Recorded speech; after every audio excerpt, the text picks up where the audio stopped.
Good evening, I'm Megan Riesacker. And I'm Sumeet Patel. Tonight we're going to tell you about some healthy alternatives to eating on campus. And how one business helped those in need for St. Jude. This is JAG TV News.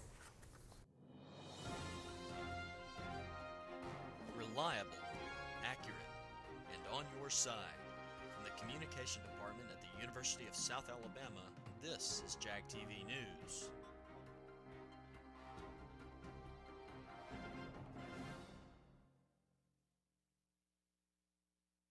Healthy eating choices seem to be scarce on most college campuses. As JAG TV's Jordan Westmoreland reports, the University of South Alabama might be the exception.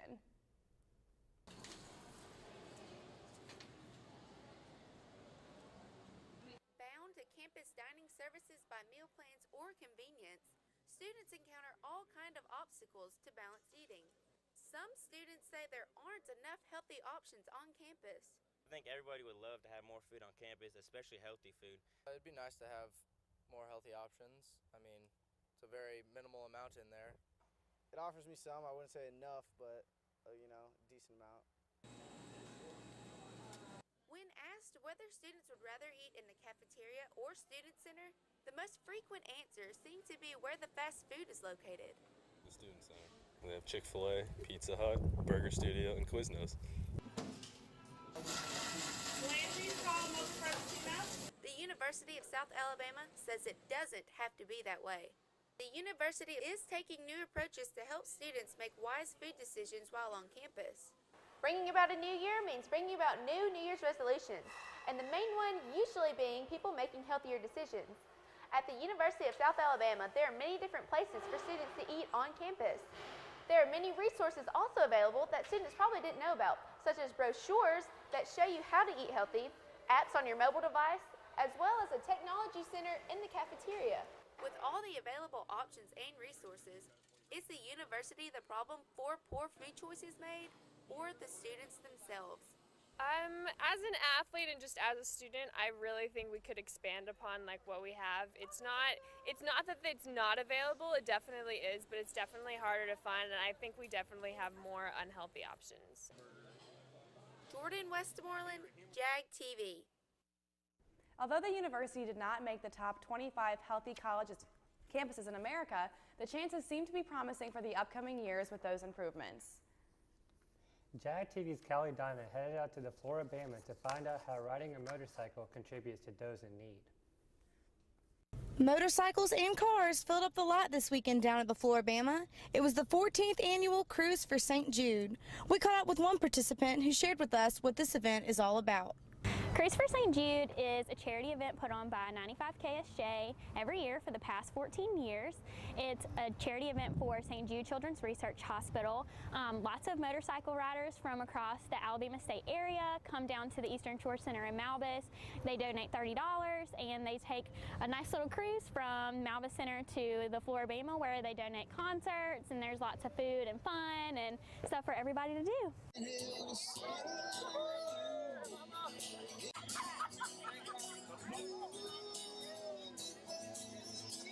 I'm here at the 14th annual Cruise for St. Jude, where over 600 bikers rode motorcycles just like this one, all the way from Malbus in the Eastern Shore Center to the Floribama Yacht Club. All donations go to St. Jude's Children's Research Hospital.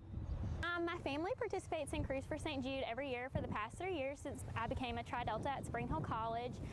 As a lot of people know, Tri-Delta really donates a lot of money to St. Jude Children's Research Hospital to really help out with day-to-day activities that happen in the hospital. And so that's really why I really love being a part of this. I get to spend time with family and raise money for a charity that I really care about. To find out more about how to participate in this event, visit 95ksj.com and type Cruise for St. Jude in the search bar. This is Callie Diamond for JAG TV.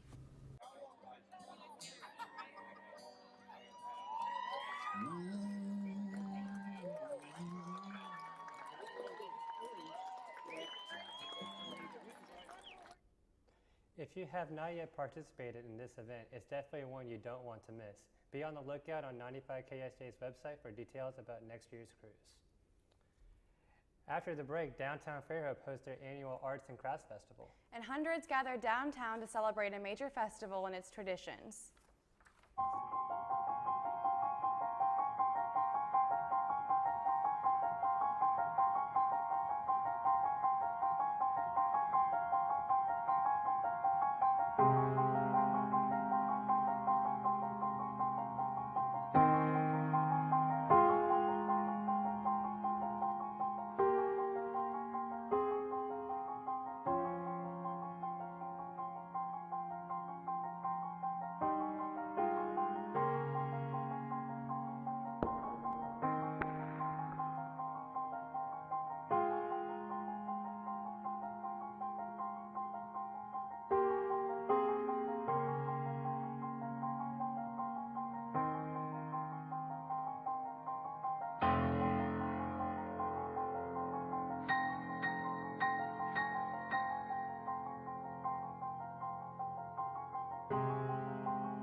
Everyone should know how to do hands-only CPR. If you see a teen or adult suddenly collapse, all you need are 2 simple steps. Call 911 and push hard and fast in the center of the chest until help arrives.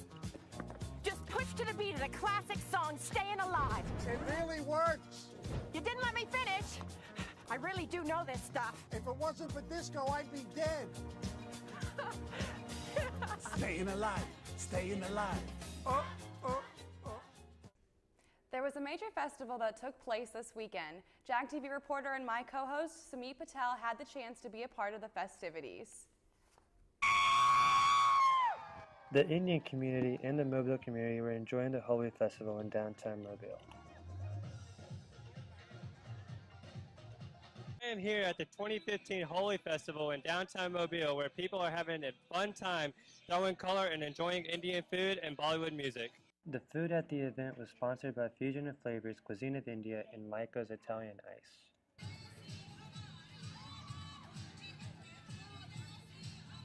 There were also games at the event such as tug of war, which really got competitive.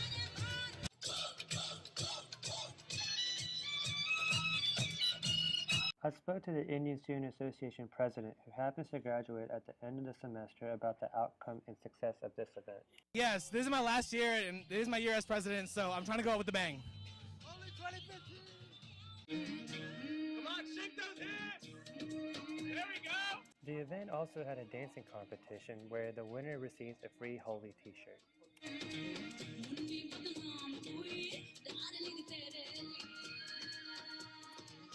The winner of the dance competition was the woman in the white dress.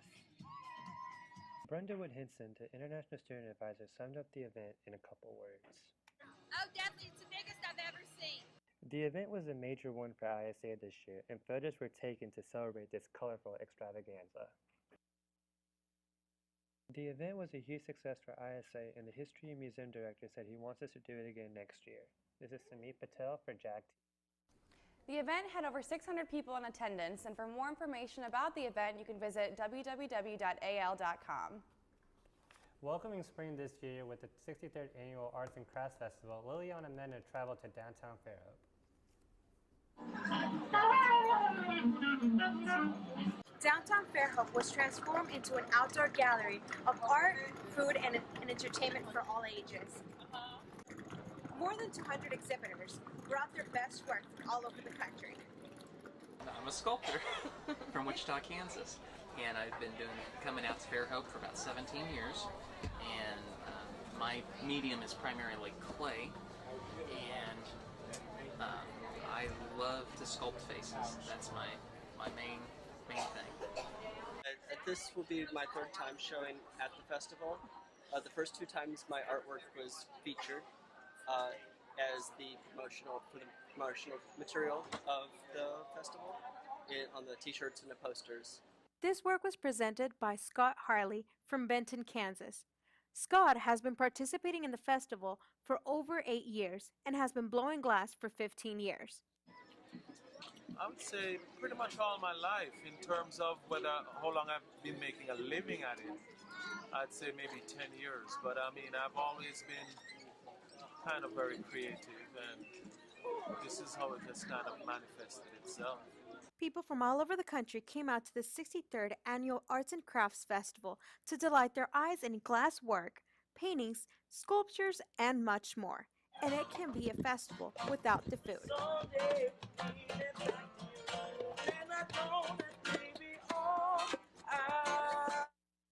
The Arts and Crafts Festival is proud it has been named as one of the top contemporary arts and crafts festivals in the country by Sunshine Magazine. Coming up, a new candidate is running for president. And a relaxing cruise ends with a big surprise. More after the break. I got no pulse, we're losing him. Shock him. Drives it real all the time. We just had a few drinks. This can't be happening. Are we clear? Clear. We're just buzzed. Just buzzed? You didn't tell us that, sir. You're right, this isn't happening. He'll be fine. I feel good. Really? No, not really. Buzz driving. Maybe we should stop acting like it's no big deal. Shock him?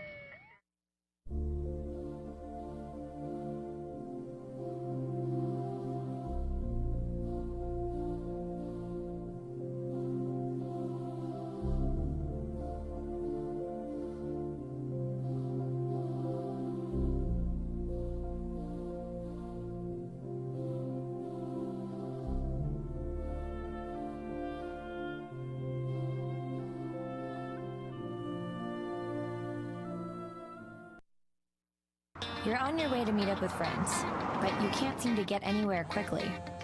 You don't want your friends to be annoyed, so you text. You're on your way.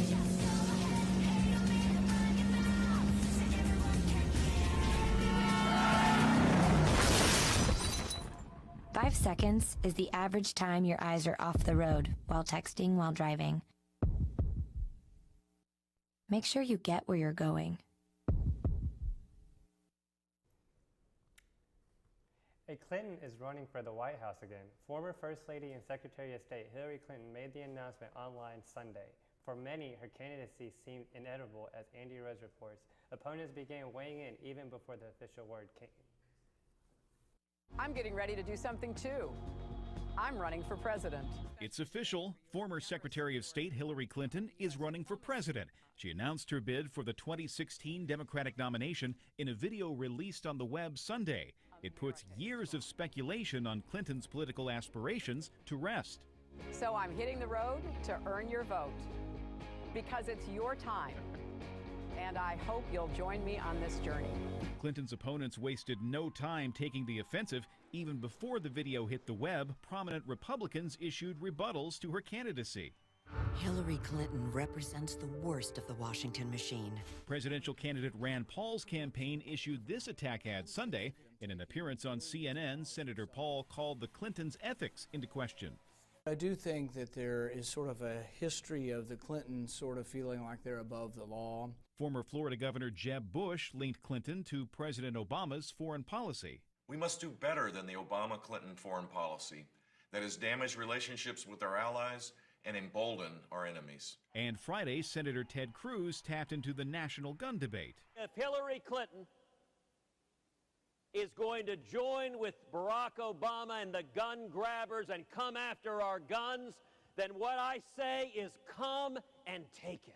But Clinton has her supporters, too. Saturday, President Obama praised his former Democratic opponent. I think she would be an excellent president. I'm Andy Rose reporting. Not all prominent Democrats immediately jumped into the Hillary camp. New York Mayor Bill de Blasio told NBC's Meet the Press he's waiting on a clear, bold vision before giving Clinton his endorsement. A norovirus outbreak has hit a cruise ship on the West Coast. More than 100 passengers on the Celebrity Infinity reported coming down with the illness. Centers for Disease Control and Prevention staffers boarded the ship after it docked in San Diego Monday. This is the third time the Infinity has suffered a gastrointestinal illness. The others occurred in 2006 and 2013. Passengers say the cruise staff took action to prevent the sickness from spreading.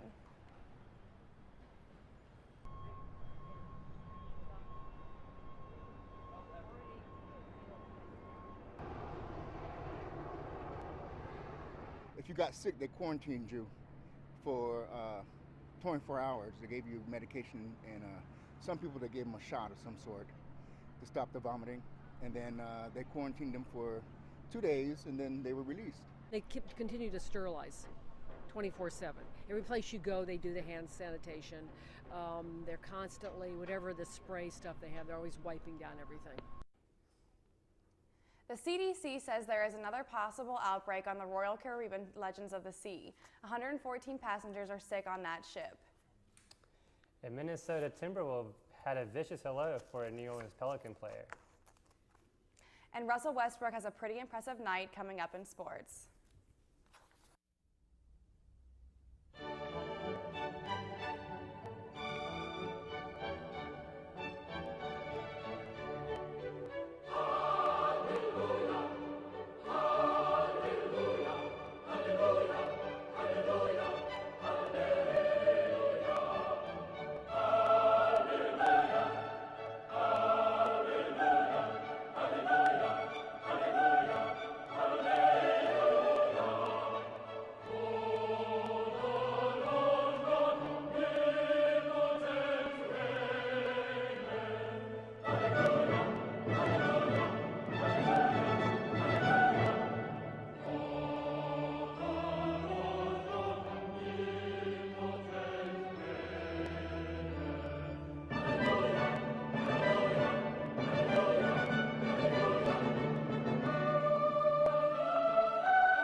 Russell Westbrook scored an impressive 54 points against the Indiana Pacers. Take a look. Westbrook trying to get to him. Now Westbrook. Yeah, they came right out and ran that screen and roll right away. And now Westbrook. Oh, no, not there. And Westbrook has it. Westbrook, 2 more. The other was Paul George bailing the team out. Wide open, Westbrook. Wow. Well, George Hill and Westland's 37 and 43 record, despite the 54 points from Russell Westbrook. Indiana. Even with a new career record for Westbrook, Oklahoma City Thunder lost to the Indiana Pacers 116 to 104.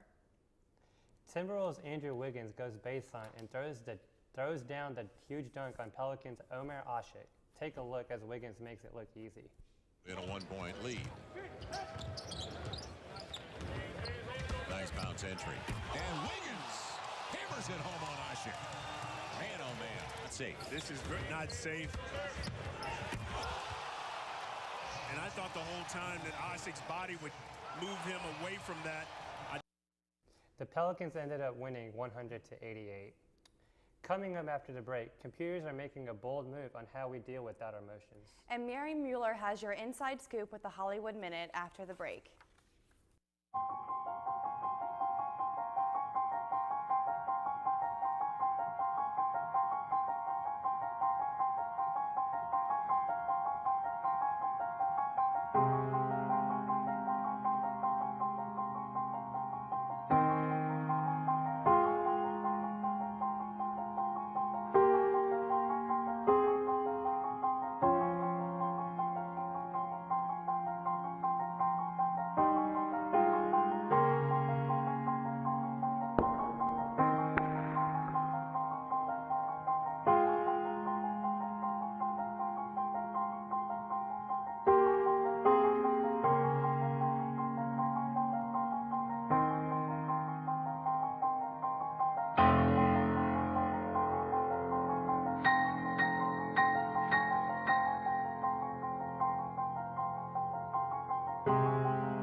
Everyone should know how to do hands-only CPR. If you see a teen or adult suddenly collapse, all you need are 2 simple steps. Call 911 and push hard and fast in the center of the chest until help arrives.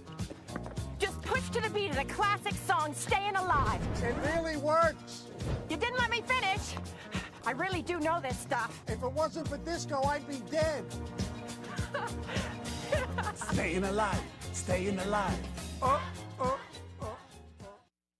Madonna and Drake get physical. Intrigue inside HBO's Game of Thrones, and Eddie Redmayne is considered for the top spot in a Harry Potter spin-off.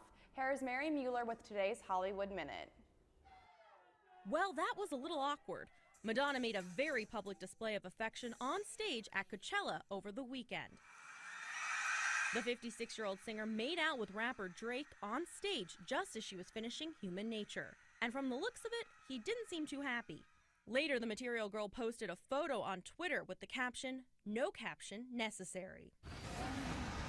Game of Thrones roared back to TV Sunday, but some fans got an illegal preview of Season 5 ahead of time. Somebody leaked the first 4 episodes online before the official premiere on HBO. Sunday's installment was available legally in 170 countries simultaneously. Accio Harry Potter. Warner Brothers is reportedly considering Eddie Redmayne for the lead in a spin-off to the blockbuster film and book series. The Hollywood Reporter and Variety say the Theory of Everything star would take the role of Newt Scamander in Fantastic Beasts and Where to Find Them. Potter author J.K. Rowling is working on the first script of the planned trilogy, which takes place 70 years before the Harry Potter stories. For Hollywood Minute, I'm Mary Mueller. As it turns out, the reason for the look on Drake's face was due to the taste of Madonna's lip gloss. Some people tend to be emotionally attached to their computers, but what if your computer can read those emotions? Freaky, right? Samuel Burke explains.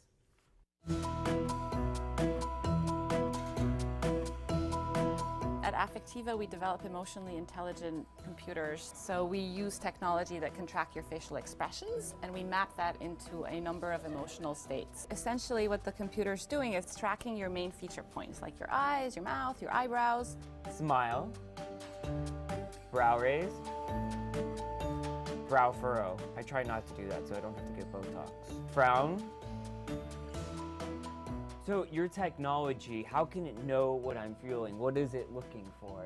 We've amassed the world's largest emotion data repository, about 7 billion emotion data points. We've collected videos from over 75 countries of people responding to digital content, and we use that to train the computer to detect all sorts of different expressions, from enjoyment to confusion, concentration. One of the things that's scary about this type of technology is you think, wow, will a computer maybe be reading my emotions without me knowing? Do you think that's possible for this technology one day?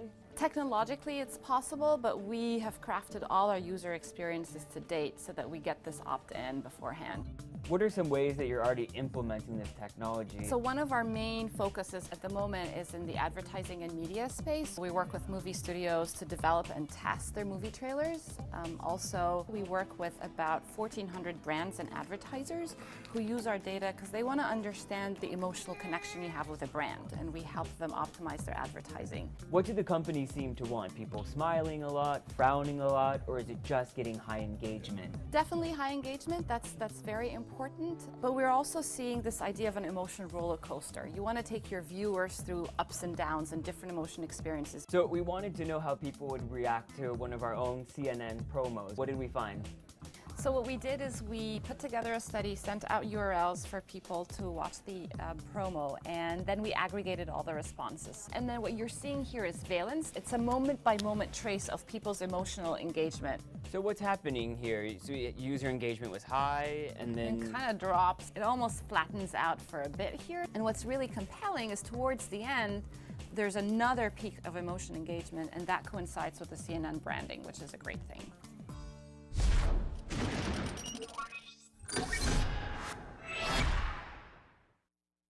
Everyday technology is advancing in different ways. There's no telling what is coming up next for the world.